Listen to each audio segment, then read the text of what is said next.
and welcome to the Aspire Higher podcast. Your host, Dave Glaser. We provide personal trainers with simple solutions to build a business, master online training, and eventually open their own studio. Our goal is to share business systems, marketing tools, customer service strategies to help you build a business quickly so that it can be sustained long term. My guest today is Nick Meyer. Nick, we've known each other for a few years, but I want the audience to get to know you a little bit. Tell us a little bit about yourself. I hear you've been doing some powerlifting competitions.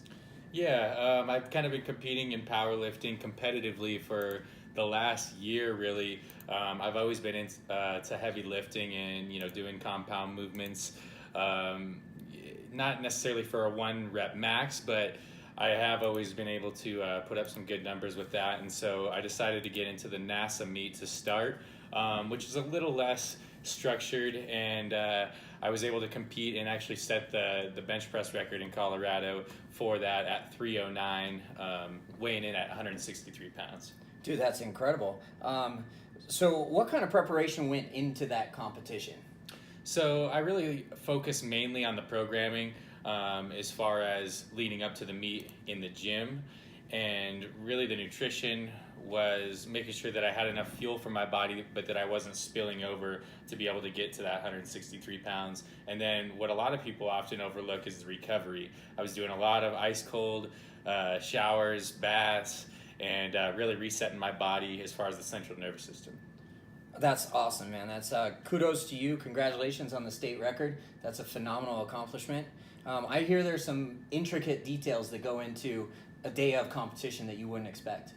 Yeah, from the cues that the judges are giving you, especially like on bench press, you'll see a little bit of a difference in the federations. Sometimes it'll be a 2-second pause, it feels like, or sometimes it'll be kind of a touch and go. So depending on what federation you get into, that's what I always tell my clients. Depending on the day and what kind of judges you get, it could really make a difference on your lift. Like I said, I was coming into the meet, doing 30, 40 pounds more on my bench press, but I wasn't expecting as long of a pause, and so I hit 309. So it's just one of those deals. You got to make sure that you sleep right coming into the competition, and you kind of have to get a feel for what the judges are calling, similar to an umpire in baseball, where their strike zone is, what kind of they're calling that day. So sure, I can relate to that a lot.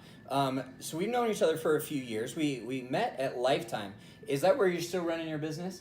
Yeah, I'm running out of Lifetime Fitness up at Westminster, and so it's supplying me with a lot of leads as far as clients. So the facilities are nice, and yep, that's where I'm training out of right now. Right. I always enjoyed being a member at Lifetime.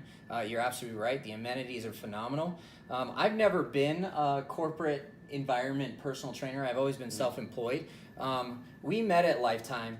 I want to learn a little bit about your experience from a corporate setting. So yes, the gym finds you clients, but you are also generating some of your own business too? Yeah, so, they try to supply you with the tools to get your own clients, but when it comes down to it, I've found that generating my own leads are usually the best leads, getting that personal interaction with the person rather than just a new member getting popped into my schedule. There's no really wow factor as far as them coming in unless I had a face-to-face interaction. So when it really comes down to it, I am generating my own leads in that type of an environment. And I think you kind of know how it goes as far as the corporate setting. So I only know much about corporate gyms from being a member at 24 Hour Fitness or at Lifetime Fitness. Both have their own distinct place in this world, and Lifetime is a step above, of course, based on their amenities. And are you saying that you're building relationships with existing members, or you're inviting external people to become members? Mainly existing members. I try to look for people obviously doing, bench, squat, deadlift, any of the main compound movements, and usually I'm able to pick out a few little things in their form and approach them in the right way, and that's kind of how I generate leads, and then I'll get them in for a comp session. That way I can kind of showcase my skills. Right. So in our business as self-employed, we do like to comp that first session. Is that something that the corporate environment encourages as well? Yeah, that's more so something that I do on my own time, though, and that's something that I've really adopted for myself is getting myself into a position where I can showcase those skills, rather than just talking about it. Hey, we're going to get you there. Getting them to feel what a good workout feels like, getting the sweat dripping, and then also having the conversation at the appropriate time. So I totally understand that. So in a way, you're building value upon value. They're already loving Lifetime Fitness as a member. You're just providing them that extra level, what sets it apart, what's going to get them to their goals faster, stronger, better, safer, right? Right. Yeah. I'm not going to have them do a sled push or a sprint on day one, but getting them to do an overhead squat assessment, watching how their body moves in 5 different ways. I like to do squat, bend, push, pull, and twist. And that's really what I get people into. And that's just something that I've found you're usually able to tell after the first few exercises what they need to work on. Sure. And you have a specific programming that you choose to do for powerlifting. Would you apply that to your clients at Lifetime, or would you choose a different philosophy for your personal training clients?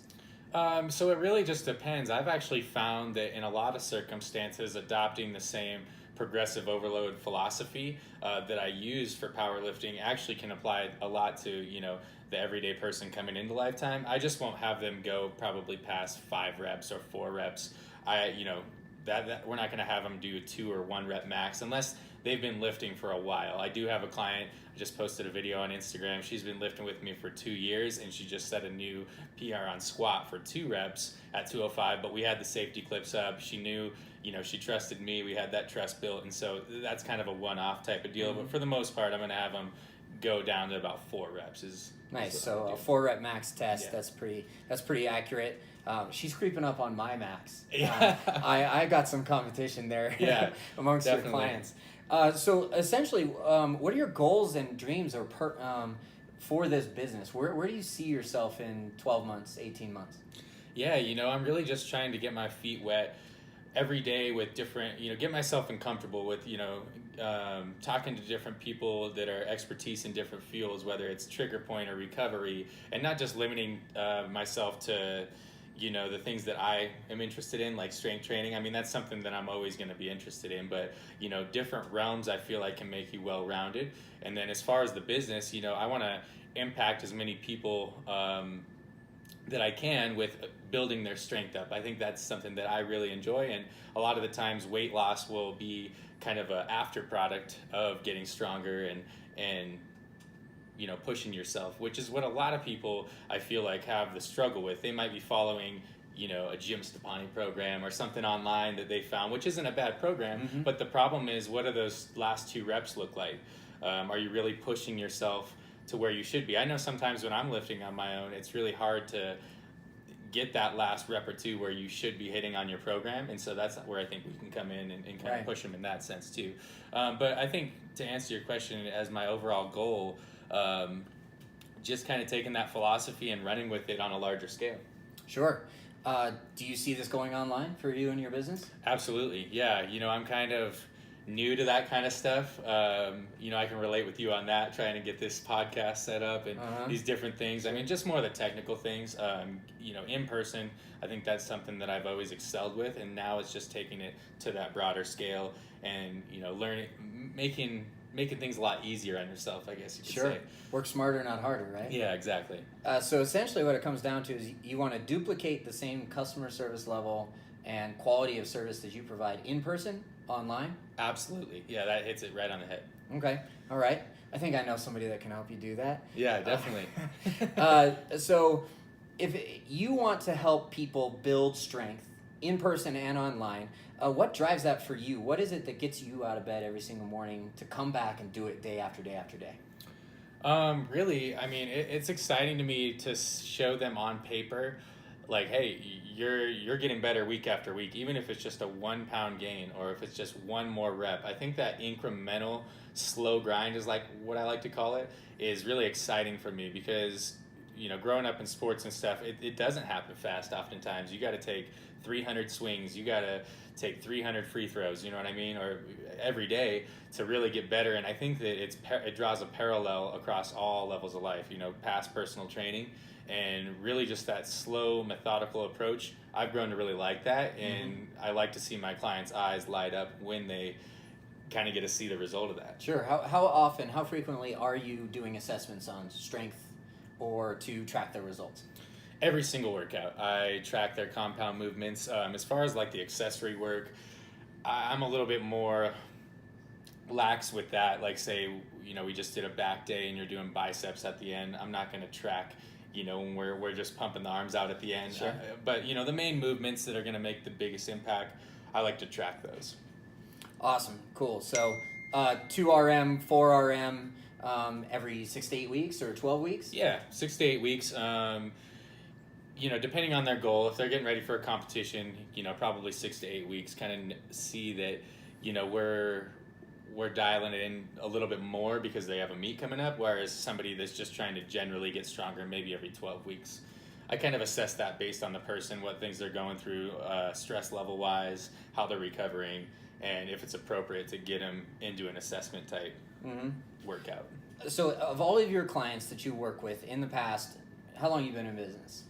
5 years. 5 years. So in the past 5 years, who stands out as the person you're most passionate about working with? Ooh, that's a good one. There's been so many over the years. I'm going to give a shout out to Carl Parker just because he was my first real serious client. He dropped over 100 pounds. No kidding. Back in Montana, I was training at Gym J, which was just a privately owned functional fitness gym. And I think I really liked his mental change. Like the physical change was great, but just him going from kind of a timid, very kind of nervous almost person to, hey, he was taking charge. He was on a mission, and I really liked seeing that mental mindset, and that's what really got me caught onto the personal training. That's an awesome story. I think that's what keeps us going in our business is when the education that we got, the certifications that we've gotten, and the application of all of that knowledge on one particular client or a set of clients, and when they see results, I think that's what keeps us coming back day to day. Absolutely. What do you do for yourself when you feel the grind?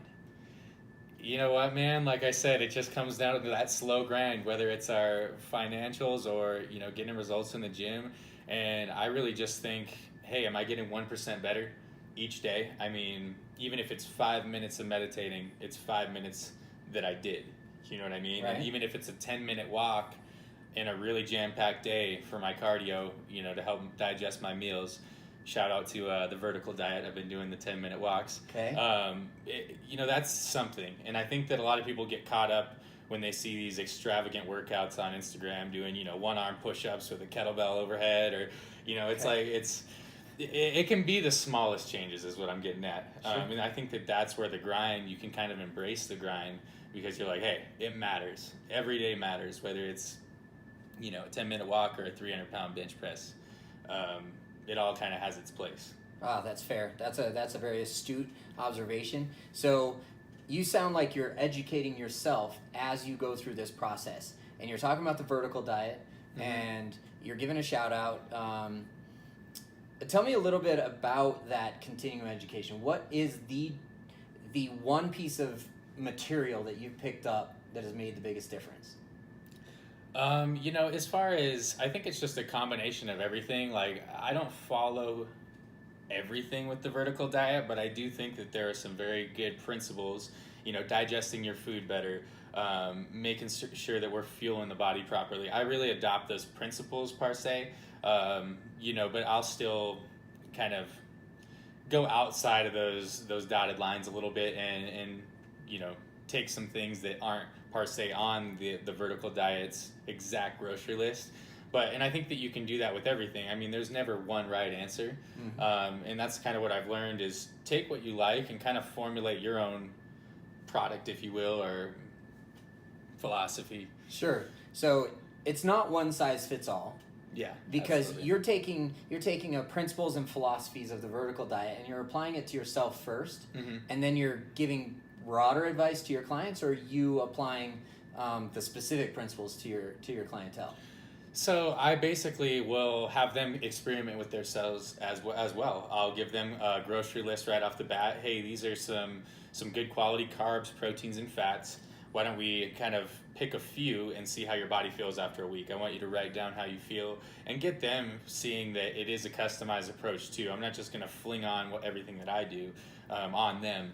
But if I have somebody who's in a similar boat that's powerlifting, I just had a client today actually I got off the phone with, and he was bringing a lot of the symptoms or problems that I deal with or was dealing with, and the answer seemed to fit. And so with, sometimes I'll use a similar answer if it's a similar situation, but if it's, somebody off in a totally different realm, we're going to approach that totally differently. So it's really asking the right questions and getting a feel for what they want, not what I want to give them. And I think that's the biggest thing with personal training. It's like, okay, great, this has worked for you, but let's figure out kind of what they're wanting and, take that sort of approach. Right.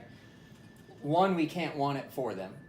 Yeah. Two, we have to find out their purpose and apply an appropriate program to them, right? So in your experience and in your knowledge, you have quite a few successful programs that have worked for quite a few different people.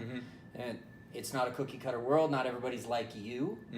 But what's your favorite? What do you love? What's your go-to either nutrition or training philosophy for yourself or for your clients that you've seen work almost every single time?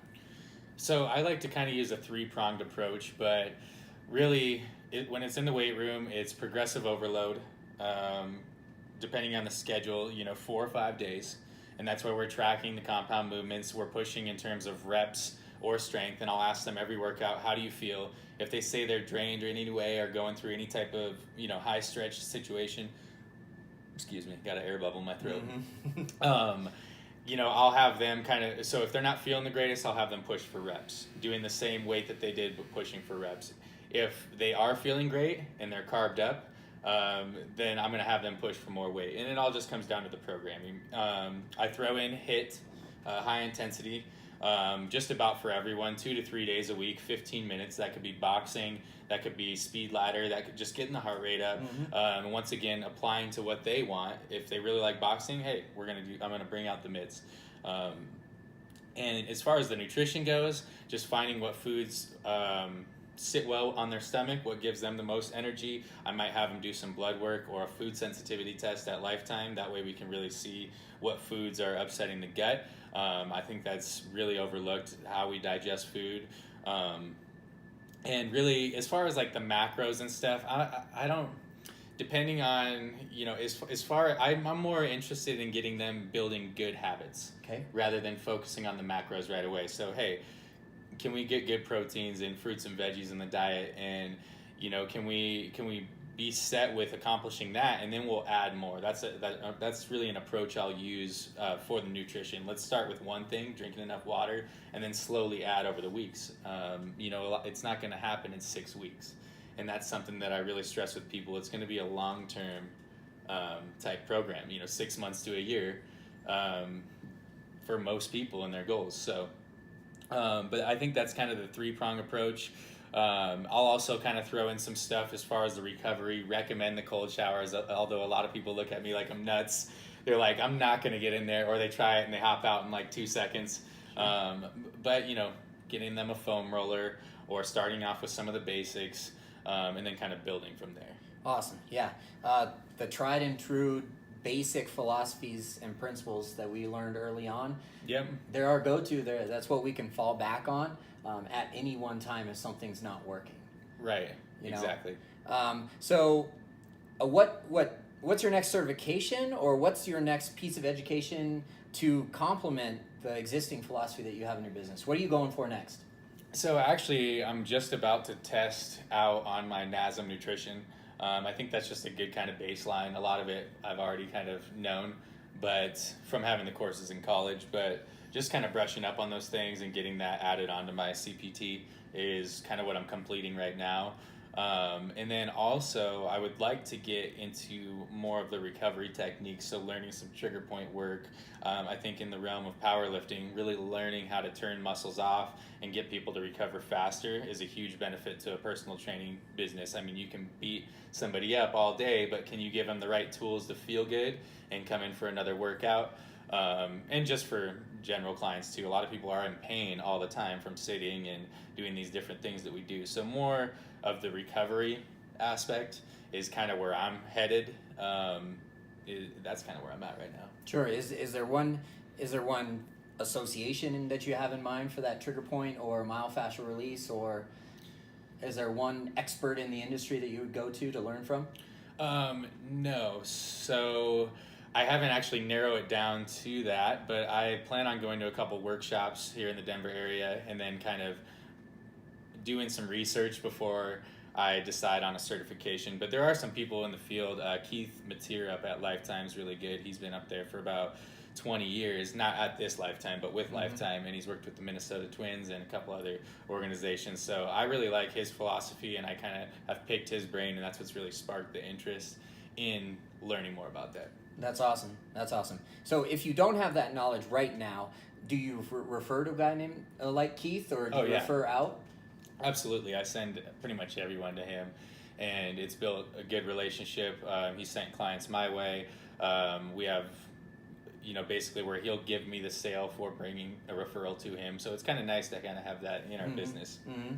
Yeah, that cross-referring, networking that we know that we should be doing as business owners, but do we prioritize it enough? Yeah, exactly. So you're talking about the workshops. What other events are coming up in your business or in your life, like another competition that we can find you at? So actually, I'm going to be competing in the Rocky Mountain State Games down in Colorado Springs. It's going to be the weekend of July 27th and the 28th. That's a USA PL meet, USA Powerlifting, for those that don't know the acronym. But so I'll be competing then. I'm currently trying to get my weight down for that, so I've been implementing a lot of the HIIT workouts to stay explosive and maintain my strength. That's the tricky part. I mean, I've cut weight plenty of times for wrestling, but it's a totally different type of strength endurance opposed to just straight power. And so I've been trying to balance that out, because ultimately, I think when a lot of people think of powerlifting, it's, hey, this guy's got a muscle belly, or hey, you get this kind of gorilla image in your mind. And I kind of want to prove to people that you can be lean and athletic and still lift a lot of weight. And there's plenty of examples out there, people killing it in powerlifting right now, but I think I want to be an example, especially in the Denver area, of, hey, you can be lean, you can lift a lot of weight. Okay. Is it about looking good, or is it about feeling good? It's about feeling good. Looking good's, just a byproduct. Kind of a byproduct, yeah. Yeah, I like hitting a PR more than I like seeing shredded abs. I mean, if I'm going to be completely honest, because I've been there, I did one physique competition almost 4 years ago now, and I just didn't like the subjectivity of it, or, the kind of beauty pageant feel to it, and I felt like dog shit as far as, where my body fat was at. I've had no energy. I had no energy to train my clients. I had no sex drive. My hormones were out of whack, and so that's something that I've learned that I don't like. I'd like to sit around 8 or 9% body fat, have a little layer over my abs. No, but I think that just the PRs and having fun in the gym, pushing it with other people, is really where I enjoy fitness the most. Awesome. I can completely relate to dropping too much body fat. For me, again, it is about feeling good. Absolutely. Training jiu-jitsu 4 to 5 times a week, and weightlifting, that's more of my speed when it comes to lifting. But I'm right there with you. Can I push heavy weight? Can I lift it fast? Can I lift it explosively for my sport while I'm feeling good and looking good as a byproduct? Yeah, I think it's more performance-based. Like today I just got done with a hike. I want to still be able to go run the trails, do jiu-jitsu, which I plan on doing once I got to focus on a couple things at a time. But I do plan on getting into jiu-jitsu and just learning that sort of realm too.